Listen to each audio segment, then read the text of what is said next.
Hi, good morning, guys. Welcome to Pandu English Academy. I am Bhagirath Godara with new video. This is for class 8th.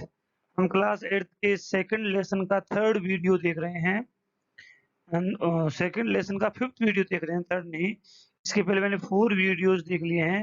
इनपे एक video land पे बना है, दूसरा soil पे बना है, तीसरा वाटर पे बना है, चौथा इनके मिक्स का होगा। फिफ्थ वीडियो आज जो है natural resources, natural vegetation and wild life का होगा। आज हम नेचुरल वेजिटेशन और वाइल्ड लाइफ की स्टडी करेंगे कि नेचुरल वो वेजिटेशन जो है, प्राकृतिक वन संपदा जो है, वो हमारे लिए कितनी इम्पोर्टेंट है, हम उनके लिए कितने इम्पोर्टेंट हैं, क्या दोनों का सर्वाइवल, दोनों का एग्जिस्टेंस इस अर्थ के एटमॉस्फेयर के लिए जरूरी है या एक दूसरे के न होने से भी काम चल जाता है। इन सभी की स्टडी हम आज करेंगे। तो आगे बढ़ने से पहले मेरा निवेदन है कि वीडियो को लाइक करें, सब्सक्राइब करें, कमेंट करें, शेयर करें, वीडियो को पूरा देखें और कमेंट करके बताएं कि कैसा लगा। आगे हम बढ़ते हैं। आज हम सबसे पहले पढ़ेंगे नेचुरल वेजिटेशन क्या होती है, वाइल्ड लाइफ क्या होता है। सो नेचुरल वेजिटेशन आप जानते हैं कि वन संपदा, जो प्राकृतिक वन संपदा जो होती है उसमें बहुत सारी चीजें आती है। जैसे natural vegetation regions can be divided into 5 major types. प्रकृति के जो वेजिटेशन वनस्पति है उसको 5 भागों में बांटा जा सकता है। फॉरेस्ट है, ग्रासलैंड होते हैं, टुंड्रा होती है। टुंड्रा जे स्नोई क्षेत्र होता है, ग्लेशियर टाइप में होता है। डेजर्ट हो सकता है और आइस शेल्टर हो सकता है, आइस ग्लेशियर हो सकते हैं। इन 5 पार्ट के अंदर वेजिटेशन को डिवाइड कर सकते हैं। जैसे फॉरेस्ट में वनस्पति होती है ना, ग्रासलैंड में भी घास फूस वनस्पति होती है। टुंड्रा भी पेड़ पौधों के मैदान होते हैं। डेजर्ट में भी घास फूस वनस्पति होती है, आइस ग्लेशियर भी होते हैं। ये सब वेजिटेशन के सोर्स हैं। इसके अलावा climate, soil, the ability of a soil to hold water, and the slope or the angle of the land all determine what type of plants will grow in particular regions. Climate और मिट्टी जो है ना, ये decide करती है कि किस क्षेत्र के अंदर किस तरह के पेड़ पौधे, किस तरह की वेजिटेशन डेवलप होगी।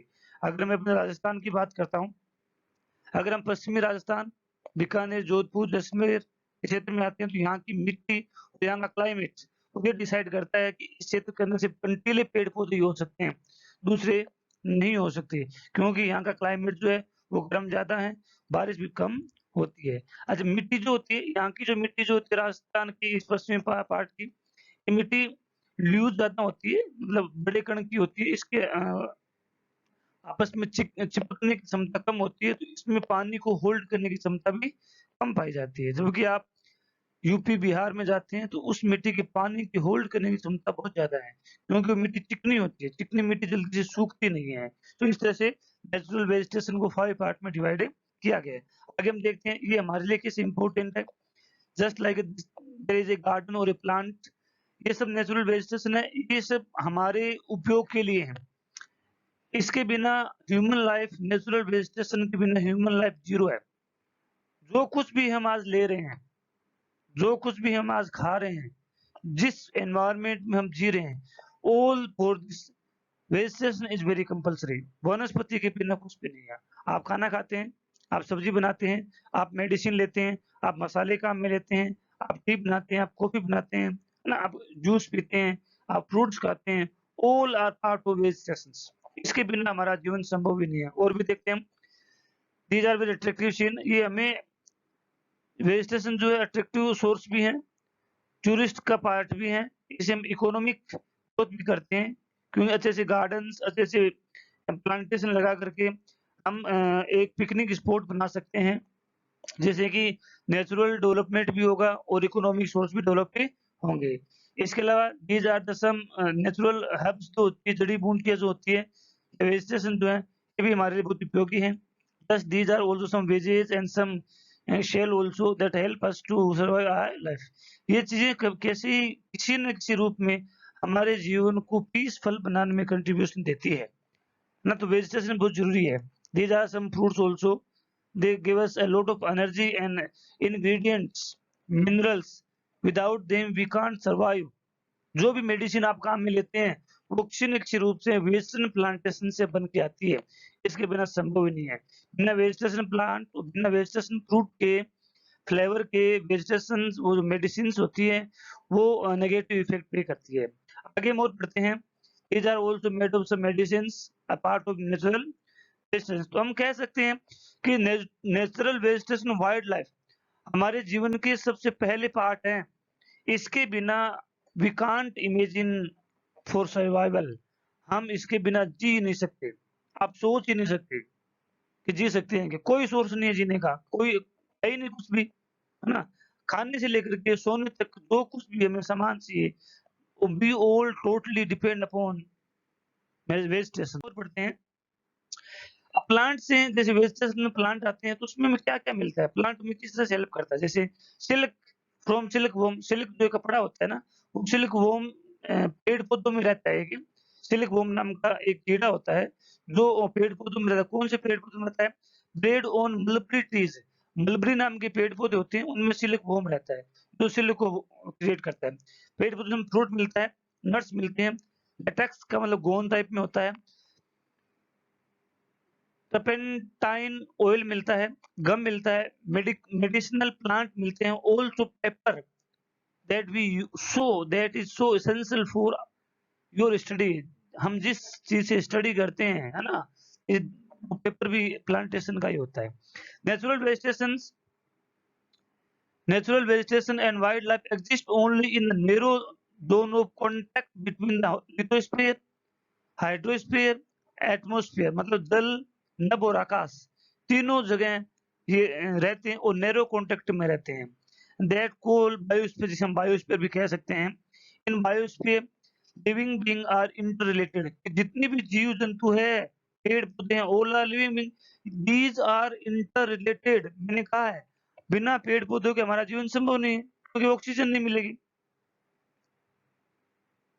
कोई भी चीज, मैंने ये भी कह दिया कि सब कुछ चीजें जो हमें मिलती है, we are totally depend on plantation. कुछ नहीं हो सकता बिना प्लांटेशन के, कुछ भी नहीं मिल सकता। Okay, and interdepend on each other for survival, survival के लिए एक दूसरे से इंटरडिपेंडेंट है। आगे बढ़ते हैं, वाइल्ड लाइफ के बारे में पढ़ेंगे हम कि वाइल्ड लाइफ क्या होती है। तो इंक्लूड एनिमल्स आते हैं उसके अंदर, जैसे वेजिटेशन, नेचुरल वेजिटेशन हमने पढ़ा, जिसमें 5 टाइप बताए गए थे, डेजर्ट, ग्लेशियर, ग्रासलैंड, टुंड्रा, है ना, इस तरह से। यहाँ भी क्या है, वाइल्ड लाइफ के अंदर एनिमल आएगा, बर्ड आएगा, इंसेक्ट आएगा, as well as aquatic life form आएगी, है ना। ये हमें क्या देते हैं? प्रोवाइड मिल्क देते हैं, मीट देते हैं, हाइड्स से वूल देते हैं, हमें मतलब अपने आप को ढकने के लिए वूल देते हैं, ये सब ये देते हैं, मिल्क भी देते हैं, सब चीजें, बहुत सारी चीजें एनिमल से मिलती है। आगे हम और बढ़ते हैं, इंसेक्ट लाइफ बीज जो है, जैसे छोटे छोटे बात करें इंसेक्ट की, provide us honey, help in pollination of flower. बिना इंसेक्ट के फ्लावर्स डेवलप ही नहीं हो सकता। देखिए क्या कितना कॉम्बिनेशन दिया है।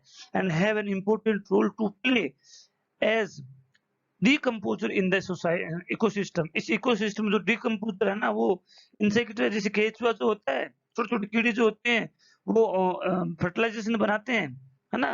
तो ये सब जरूरी है, अदरवाइज डिकम्पोज होगा ही नहीं, चीजें ऐसे ही सड़ने लग जाएगी। बर्ड्स जो होते हैं, जैसे बर्ड है, third point, birds feed on insect. अब बर्ड्स जो होती हैं जो इंसेक्ट को खाती है, okay, and act as decomposer as well. क्योंकि अगर जैसे कि इंसेक्ट जो होती है, उनकी लाइफ बहुत छोटी होती है और इनके जनरेशन की स्पीड भी बहुत तेज होती है। रातों रात पता नहीं कितनी तरह की प्रजातियां, जैसी बारिश हुई तो हजारों crore Arabian millions insect create हो जाते हैं। अच्छा, वो 5-6 घंटे के अंदर मर भी जाते हैं। अगर वो मर जाएं और उनको डिकम्पोज करने वाला कोई सिस्टम नहीं हो, तो फिर उनकी तो यहाँ भीड़ हो जाएगी, उनकी बदबू हो जाएगी। तो नेचर के अंदर सिस्टम है कि ये जो बर्ड जो है, उन मरे हुए कीड़ों, जीवित कीड़ों को खाते हैं, जो कि उनके डिकम्पोजर के रूप में काम करते हैं। वल्चर जो होता है, due to its ability to feed on dead livestock, vulture जो गिद्ध जो होता है, वो डेड लाइव स्टॉक को खाता है, क्योंकि अगर उनको खाने वाला कोई नहीं हो तो जो सड़े हुए एनिमल्स है, मरे हुए दूध देने लग जाएंगे। Scavenger and consider vital cleanser of the environment, ये एनवायरनमेंट को क्लीन करने में बहुत ही बड़ा योगदान देते हैं। इंडिया में, सिर्फ इंडिया में यह वल्चर लगभग, और फॉरेनर कंट्रीज इंडिया से वल्चर्स को ले जाती है। इन दिनों के अंदर यहाँ वल्चर्स बहुत कम है, हाँ, क्योंकि ये दूसरी जगह ट्रांसफर करके जाते हैं। सो एनिमल्स बिग और स्मॉल, चाहे छोटा हो या बड़ा, all are integral to maintain balance in ecosystem. ये सब इकोसिस्टम के बैलेंस को मेंटेन करने के काम में आते हैं। सो हमें यहाँ समझ में आया कि वाइल्ड लाइफ क्या है, नेचुरल वेजिटेशन क्या है, ये हमारे लिए कितने इंपॉर्टेंट है, इन सब चीजों को हमने समझा है। हम पढ़ते हैं पहले वल्चर के बारे में पढ़ लेते हैं। Vulture in Indian subcontinent were dying of kidney. ये इसकी समस्या है कि वल्चर कम क्यों हो रहे हैं, क्योंकि किडनी की प्रॉब्लम की वजह से मर रहे हैं। Failure shortly after the scavenging live stock treated with A diclofenac, a painkiller that is similar to aspirin or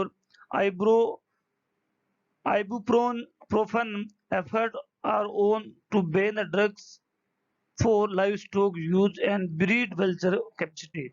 तो क्या कि वल्चर में ब्रीडिंग करने के लिए ज्यादा जनरेशन करने के लिए इसमें कुछ तरह के इंजेक्शन लगाए जाते हैं। इसके अलावा एनिमल्स में तरह तरह के इंजेक्शन लगाए जाते हैं। उन इंजेक्टेड एनिमल्स को वल्चर खा लेने से उनकी किडनी फेलियर हो जाती है, जिससे कि वल्चर जो होता है वो उनकी संख्याएं कम हो रही है, काफी संख्याएं कम हो चुकी है, अब तो लुप्त होने की अवस्था में आ चुका है। This is the vultures. आगे हम बढ़ते हैं। इकोसिस्टम, ये इकोसिस्टम है human being, vegetation and wild life, इन तीनों का एक इकोसिस्टम है। Ecosystem means all are depending one another, सभी एक दूसरे पर डिपेंड है। ह्यूमन बीइंग अगर नहीं है तो वाइल्ड लाइफ और एनिमल्स का कुछ नहीं होगा। अगर एनिमल्स नहीं है तो प्लांटेशन और ह्यूमन बीइंग रह ही नहीं सकती। अगर वेजिटेशन नहीं है तो ह्यूमन बीइंग और प्लांट कुछ नहीं कर सकते, ह्यूमन बीइंग और वाइल्ड लाइफ कुछ नहीं कर। वो all three are interrelated, ये इकोसिस्टम है। This life supporting system is known as ecosystem. तो एक लाइफ सपोर्टिंग सिस्टम मैंने बताया है कि ह्यूमन बीइंग, वाइल्ड लाइफ और natural vegetation all are interrelated. Vegetation and wild life are valuable source for survival.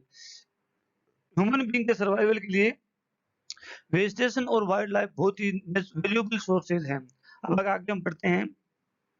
Plants provide us timber. Plants में क्या क्या मिलता है? टिम्बर मिलता है, शेल्टर मिलता है, टू एनिमल्स पशु पक्षियों को शरण मिलती है, प्रोड्यूस ऑक्सीजन मिलती है प्लांट से, जिसको हम ब्रीथ करते हैं, प्रोटेक्ट सोइल, सोइल मिलती है हमें, सोइल को प्रोटेक्ट करते हैं प्लांटेशन। अगर प्लांट नहीं हो तो मिट्टी पानी के साथ बह जाएगी, हवा के साथ बह जाएगी, लेकिन वो उनके होने से टिकी रहती है। So essential for the growing crops, acts as shelter belt, help in storage of underground water, give us fruits, nuts, latex, turpentines, oil, gum, medicinal plants, so the paper that we essential for the study। ये सब चीजें हमें plant से मिलती है जो हमारे जीवन के एसेंशियल और नेसेसरी पार्ट माने जाते हैं। सो आज हमने ये पढ़ा वेजिटेशन क्या होता है, वाइल्ड लाइफ क्या होता है, ये ह्यूमन बीइंग किस तरह से इस पे डिपेंड है, इसके बिना किस तरह से ह्यूमन बीइंग सर्वाइवल कर सकता है और कितना इफेक्टेड हो सकता है, ये हमने पढ़ा। Thanks for watching, have a nice day.